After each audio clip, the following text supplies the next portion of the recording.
नमस्कार, मी अविनाश जाधव, मनसे पक्ष नेते.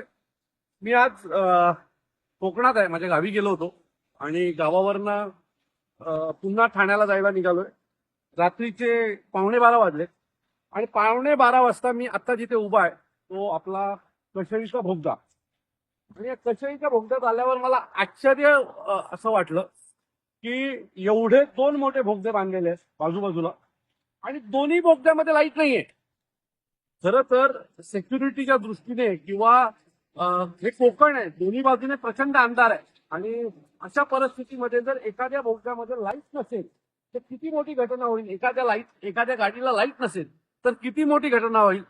हा कोकण हायवे मागची जवळजवळ 18-20 वर्ष बनतोय. या दरम्यान अनेक कोकणातल्या लोकांचा जीव गमवावा लागला, कोणाला त्याचे हात गमवावे लागले, कोणाला पाय गमवावे लागले. आता कुठेतरी ते थोड्याफार प्रमाणात झाल्याच्या नंतर देखील आता आज मी आल्याच्या नंतर मला इथे पाहतोय लाईटच नाहीये.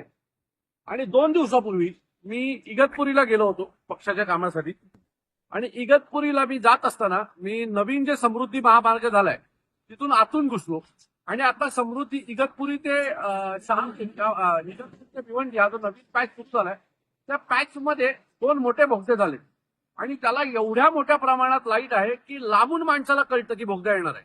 आणि आजूबाजूच्या सगळ्या लाईट्स या चालू होत्या. पण आमच्या कोकणाची जी काही परिस्थिती आहे, रस्त्यांची परिस्थिती, कोकणी माणसाची परिस्थिती आणि कोकणातल्या होणाऱ्या टनलची परिस्थिती ही अतिशय भयावह आहे.